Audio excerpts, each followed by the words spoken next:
Padam, pam, pam, bam, bam, bim, ribari, bam, bam. Mais qu'est-ce que c'est-il? Serait-ce encore un premium? Eh oui, c'est Premium Day. Bonjour à tous, petit déballage. Aujourd'hui, d'une nouvelle pièce Premium. J'ai craqué mon slibard. On m'a fait la remarque dans le Discord. On m'a même retrouvé des captures d'écran de ce que je disais il y a quelques temps. Oui, je me consacrerai au Premium que pour les films que je noterai au moins 8 sur 10, voire 9 et 10 sur 10, pas plus. Parce que sinon on s'en sort plus. Ben, tu parles, Charles. Voilà. Donc ça, c'est un 7 sur 10. C'est pas un plus. Mais j'ai craqué mon slibard. Pourquoi ? Alors, il est pas cher, justement. C'est pour ça que j'ai craqué mon slibard. Donc, au final, je l'ai pas tellement craqué que ça, mais un peu. Parce que, normalement, il n'y a pas très longtemps, vous avez vu une vidéo dans laquelle je déballe un steelbook pour ce film. Et le truc, c'est que quand j'ai déballé la vidéo du steelbook, j'avais déjà commandé ça. Et oui, c'est là parce qu'on est faible. Le diable nous observe et nous pousse à dépenser notre argent. Et oui, donc j'avais acheté ce steelbook et le temps que je le reçoive, j'avais trouvé cette annonce. En fait, encore une fois, parce que je me répète, mais c'est vrai. Il y a un quelqu'un, oui, ça se dit comme ça. Il y a un quelqu'un qui, en toute détente, sur le Discord, dans la partie bonnes affaires, il nous partage une petite annonce d'un mec qui vend un premium que je trouve magnifique, mais que je ne comptais pas acheter parce que, encore une fois, c'est pas un film. J'aime le film, je me régale quand je regarde le film, mais pour moi, c'est 7 sur 10. C'est pas non plus, voilà, c'est pas Das Boot, c'est pas Interstellar, c'est pas Abyss. Voilà. Mais le mec le vendait super pas cher, il vaut quasiment le double ce truc. Mais le mec le vendait pas cher parce que, soi-disant, il y a une petite marque sur le steelbook. Et bien, quand j'ai regardé la photo, moi, la marque, je l'ai pas vu, la marque. Bon, voilà. Je vous ai raconté ma vie, je vous ai toujours pas dit ce que c'est, donc on va regarder. Voilà. Alors, c'est blindé par contre. Hein. Le mec, il m'a fait ça. C'est blindé sa race. Hein. Donc, dans un quart d'heure, quand j'aurai fini de déballer ça. Alors, première étape, il m'a mis une enveloppe à bulles, un carton dans une enveloppe à bulles. Il a réutilisé un carton Fnac qu'il n'avait pas ouvert comme on est censé ouvrir les cartons Fnac, parce que normalement, il y a vous voyez, il y a le petit bazar là qu'on tire dessus. Bah, du coup, je vais le faire. Hop. Alors. Donc, dedans, on a encore ça. Allez, ben je redéballe. Allez, on y arrive. Il y avait encore une enveloppe. On peut pas dire qu'il a mal protégé. Hein. Bravo à lui. Ça, c'est de l'emballage. Là, il s'est pas foutu de ma gueule. Il a dit qu'il allait blinder le truc. Bon, ben, on peut pas dire qu'il a pas fait. Grosse enveloppe. Ah, ça y est, je le sens. Alors, attendez. On va le découvrir en même temps. Je vais le sortir. Oh, regardez, qu'est-ce que c'est? Oh putain, je suis une merde, je suis faible, putain. Et oui, c'est le 300 de HD Zeta, double lenticulaire, putain de sa race. Ah. Bon, alors cette fois, il n'est pas neuf. Il n'est pas sous cellophane, mais protégé. Hein. Vous voyez, le mec, il m'a même laissé le petit truc. Voyons voir à quoi ressemble la bébête. Regardez-moi ce truc. Au départ, quand j'avais vu la vidéo de l'ami Zeldar qui présente son one-click de 300, je crois que j'avais préféré le single lentille. Mais en fait, une fois que j'ai acheté celui-là, j'ai re-regardé sa vidéo et je me dis que oh là là là là, l'effet de profondeur. Oh merde, c'est dommage, putain, qu'est-ce que c'est dommage. Si je change l'angle de caméra, parce que je me dis c'est très dommage que vous ayez pas ce rendu à l'image. C'est putain, il y a vraiment un effet de profondeur de dingue. Hein, c'est un truc de fou. C'est voilà, c'est vraiment un truc de malade. Waouh, c'est juste waouh quoi. C'est dommage parce que la qualité est moindre du fait qu'il y a ces petits strips pour donner cet effet de profondeur, mais ça reste quand même très proche. Évidemment, si vous collez l'œil dessus, le mec derrière là, bon, il est tout pixelisé, mais on s'en fout, c'est pas l'idée. Hein, c'est voilà, là la tête, oh là là, la tête de Léon, c'est un truc de fou. Hein. La tête, il est vraiment là. J'ai l'impression que c'est un truc de malade. Comment c'est bien fait ce truc, putain, c'est énorme. Bon voilà, alors la face avant et derrière donc. J'avoue que le single lentille était pas mal aussi. Hein. Alors bref, donc je vous racontais ma vie pour ça. Au final, combien j'ai payé ce truc? Donc l'édition HD Zeta, 856 sur 1200. J'ai payé ça 60 €. Parce que quand vous regardez, il se tourne, le moins cher que je l'ai vu, je crois, celui-ci, c'est 100 ou 110. Alors, certes, neuf, et certes, le steelbook nickel, d'après l'annonce, les annonces. Mais là, 60 €, on va voir dans quel état est le steelbook, mais 60 € le style, le full slip, double lentille, tu te dis, c'est voilà, tu vois. Donc, super affaire, j'espère, hein, parce qu'attention, hein, moi, j'ai pas vu la marque, mais ça se trouve, voilà. Hein. Donc, comme d'habitude, sur HD Zeta, très, très qualitatif, là c'est embossé le titre ici, là pareil, les infos dessous, celui-là c'est le 4K je crois, hein, non 1080, ah non c'est pas le 4K, oh les enfoirés, bon pourtant il est récent celui-là, ils auraient pu foutre le 4K dedans, mais bon c'est pas grave, 4K de toute façon est dégueulasse de ce film, oui j'aime pas moi, il est pixelisé comme c'est pas possible.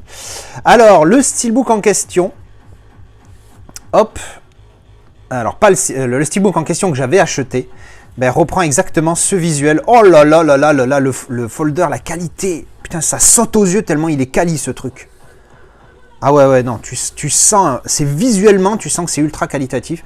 Et je sais pas si on voit bien à la caméra, la faites voir en lumière. Le 300 là, en mode brillant, embossé, légèrement embossé. Pas comme un embossage de steelbook, mais légèrement embossé dessus. C'est vraiment super top. Hein. Même les éclaboussures ici de sang là sont comme ça. Et donc le fameux style reprend ce visuel. Voilà, en continuité. Hein, c'est pour ça qu'il m'avait plu. Mais voilà. Donc, à l'intérieur, comme d'habitude, on va avoir le matos. Oui, je garde le meilleur pour la fin. Je sais que vous voulez voir le style. Non, on va regarder pour la fin. Alors, qu'est-ce qu'on a dedans? Je vais le laisser comme ça parce que du coup moi qui j'aime bien le style, mais j'ai ce visuel là, donc au final ça remplace mon style au final. Donc on a un petit booklet en bon état, parce que bon ça reste de l'occasion, hein, celui-là c'est le premier premium d'occasion que j'achète. Quand je dis d'occasion, c'est-à-dire décellophané ou déblisté, vous le dites comme vous le voulez.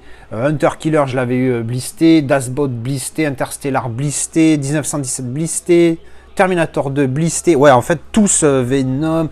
Il n'y a que le Batman vs Superman que j'avais acheté à l'ami Arkham qui lui n'était pas, parce qu'il était d'occasion, il n'était pas blissé, mais sinon ouais les John Wick aussi je regarde, mais en fait ouais The Nice Guys qui m'avait offert également aussi, donc encore une fois Arkham merci, hein, superbe cadeau. Celui-là aussi était déblisté, mais bon voilà, ça, je vais pas me plaindre, le mec qui me l'offre, je ne vais pas lui dire ah tu déconnes, il aurait pu être blisté le truc. Bref, allez retournons à 300, donc le petit booklet. Donc là c'est, ah oui, c'est le comics comparé au film. Ah, c'est pas con ça, tiens. C'est pas mal, j'aime bien l'idée. Un petit texte. D'habitude, HD Zeta, je crois qu'il faisait que des images. Là, il y a du petit texte. Donc la fameuse scène ultra mythique, là, quand il gueule « This is Sparta !» Je le fais bien, hein, je me suis motivé, là. Je me suis dit « Allez, vas-y, fais-le !» Voilà, superbe scène. Je crois que je me la suis remise... Alors, par contre, la VF, je m'excuse, hein, mais je l'ai vu une fois en VF, c'est ridicule. Nous sommes des Spartiates! Alors oui, ça le fait un peu, mais quand tu vois la VO à côté, tu fais, mais rien à voir. Bref, bon, allez, je vais pas m'étaler. Petit livret avec donc petit texte en anglais, en plus, donc top. C'est vraiment un film sympathique et je pense... Alors, il y a une chaîne, comment elle s'appelle déjà? C'est le Coroner, qui a fait une vidéo sur quelque chose que je ne vais pas dire parce que ça spoil sa race. Mais si vous avez vu le film, allez voir sa vidéo où il parle de 300 et où il marque Léonidas nanani nanana. Encore une fois, j'ai pas envie de spoiler pour ceux qui ont pas vu le film. Hein. Moi, je suis vraiment anti-spoil. Et effectivement, quand j'ai entendu sa vidéo, ça m'a donné, ça m'a fait aimer le film encore plus parce que je trouve que la fin, au final, elle est mieux que ce que tu as, ta première sensation. Voilà, comme j'ai pas envie de spoiler, je vais arrêter là. Mais allez voir cette vidéo, la vidéo du coroner. Très très très bonne vidéo. On peut rater sa vie, mais pas sa mort. Hein, il dit ça à chaque fois et je trouve cette phrase tellement classe. Voilà, allez voir ces vidéos, c'est vraiment top.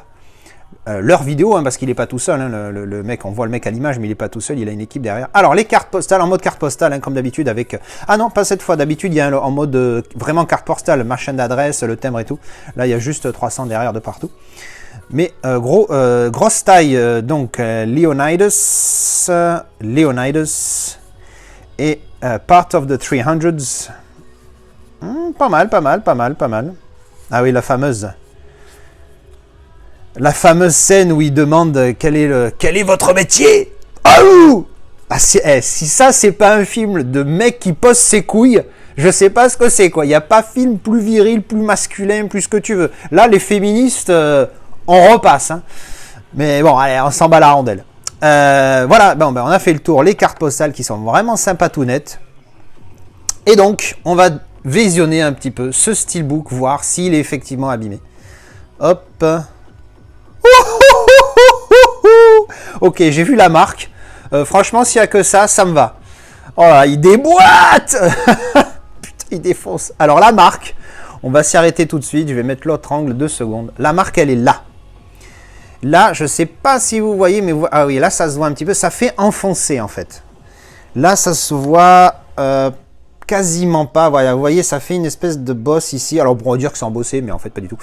Non, non, voilà. Ça fait une petite bosse ici. Alors, c'est clair que pour le vrai puriste, ça peut perdre de sa valeur. Mais je pense que, franchement, j'ai fait quand même une bonne affaire. Parce que s'il n'y a que ça, franchement, ça me va très bien. Le glossy avec le titre débossé. Comment il défonce sa maman! Oh là là là là là là! J'avoue que l'autre style, hein, il est beau avec la continuité et tout, mais là, il n'y a pas de continuité sur celui-ci. Mais alors, il défonce sa race. L'arrière est moins bien, mais quand même très sympathique. Voilà. Donc, on voit que c'est de l'occasion. Il y a des petites marcounettes de... Il a été sorti, ressorti quelques fois, celui-ci. Ou alors, s'il n'a pas été sorti plusieurs fois... ça marque beaucoup quand même, hein, les boîtes HDZ. Qu'est-ce qu'ils font? Pourtant, ça a l'air souple à l'intérieur. Non, ils déboîtent, hein, ils déboîtent sale. Ah ouais, bon, cette petite marque, c'est vrai que c'est chiant, mais bon, moi, ça me va tout à fait. Hop, à l'intérieur, qu'est-ce qu'on a? Ah ben, il y a un placement de 2 disques, mais il n'y en a qu'un. C'est bizarre. Est-ce qu'ils ont fait ça pour justement qu'on puisse y glisser le 4K et nous vendre le truc moins cher sans en fournir le 4K? Je ne sais pas, parce que bon, après, c'est le genre de truc que ça ne s'achète pas comme ça, si tu vas pas à Carrefour en acheter, quoi. Donc, moi, personnellement, j'ai donc le 4K et j'ai fait des tests ultra rapides, un petit test ultra rapide. Le Blu-ray, autant que le 4K, est dégueulasse à cause du grain immonde. Je remonte quand même le style intégralement parce qu'il est magnifique. Donc, intégralement, vous avez vu le visuel. Là, encore une fois, la scène qui est derrière, elle est assez populaire aussi. Oui, donc je reparlais de la qualité. Le 4K est un chouïa mieux au niveau de la colorimétrie. Mais alors au niveau du grain, que ce soit le Blu-ray ou le 4K, il est vraiment dégueulasse ce film, putain. Oh là là, le grain, il est horrible. J'avais cru que j'avais laissé mon réglage ultra résolution activé. Et j'avais le grain qui zoukait comme ça partout. Je dis, qu'est-ce que c'est? Je vais dans mes réglages, vite, enlève le ultra résolution. Mais il était déjà éteint. Donc, j'ai enlevé la réduction du bruit, tout ce que vous voulez. Oh là là, le grain, il est celui-là, c'est un des pires que j'ai vu. Hein, il est vraiment dégueulasse. Bon, bref, là, on n'est pas là pour parler de ça. Mais alors, regardez-moi ce style, cet effet glossy avec ce débossage du titre. Là, ça se voit bien quand je fais passer la ring light devant. J'avoue que ça rase, quoi. Alors c'est vrai, voilà, le petit choc, mais franchement, moi, ça va. Je valide, ça me convient. Je vous remontre une nouvelle fois ce double lentille qui vraiment, il déchire. Putain, il y a vraiment un effet. Quel dommage. Putain, je me répète, je m'excuse. Hein, mais putain, mais quel dommage que vous ne voyez pas cet effet de profondeur. Alors, il n'y a pas l'effet sur la lance. C'est vrai que j'aurais préféré, histoire de dire quelque chose de négatif, que la lance, elle ressorte un peu plus, genre elle sort vraiment du truc, de l'image, mais non, ce n'est pas le cas. Mais franchement, là où c'est choquant, c'est pour ceux qui l'ont, vous comprendrez. Si vous avez la possibilité un jour d'aller chez quelqu'un qui en a un, allez-y voir, allez-y voir. Allez voir, parce que vraiment là, au niveau du visage et du casque, en fait, on voit vraiment la profondeur du casque au niveau de la protection du nez, les yeux, on voit vraiment, ça fait vraiment une profondeur. Encore une fois, ça fait figurine, comme ce que j'avais dit pour Man of Steel. Ça fait vraiment figurine, c'est un truc de fou. Et donc derrière, derrière l'effet de profondeur, il est moins, comment dire, ouais, c'est moins flag déjà. Il n'y a pas cet effet là quand on voit le visage avec le casque, c'est un truc de dingue. Quand je vous dis cet effet visuel, quand vous approchez le doigt comme ça, vous avez l'impression que vous allez lui gratter une narine, tu vois, tu vas lui enlever les crottes de nez. C'est un truc de dingue. Là, beaucoup moins, mais quand même pas mal. Hein. Mais vraiment quand même pas mal. Là, c'est vrai que les éclaboussures de sang, tu as vraiment l'impression qu'elles lévitent, on va dire. Donc beaucoup moins l'effet de profondeur, mais au niveau du visuel, il est vraiment pas mal. Donc du coup, maintenant, je comprends mieux pourquoi j'avais peut-être insisté. Je comprends mieux pourquoi j'avais préféré le single lentille à l'époque. C'est pas la même image, mais il est vraiment nickel. Alors, oh putain, là, comment il déboîte. Non, bon, content. Voilà. Pour le prix que je l'ai payé, j'avoue. Voilà. En même temps, c'est une belle édition. Voilà. Donc, effectivement, je revois mes objectifs à la baisse au niveau de la raisonnabilité. Il faut quand même que le film soit bien. Voilà. Et bien, c'était le déballage de ce Premium HD Zeta de 300. Pur film. Si vous ne l'avez pas vu, il faut le découvrir. Hein. C'est vraiment un film qui a des couilles. Hein, on peut le dire comme ça. Merci d'avoir regardé cette vidéo. Dites-moi ce que vous avez pensé de ce style. Est-ce que vous l'auriez pris quand même à ce prix-là, malgré la petite bugne qu'il s'est pris. Voilà. Eh bien, écoutez, je vous retrouve dans les commentaires et une prochaine pour une vidéo de déballage ou avis. Ciao!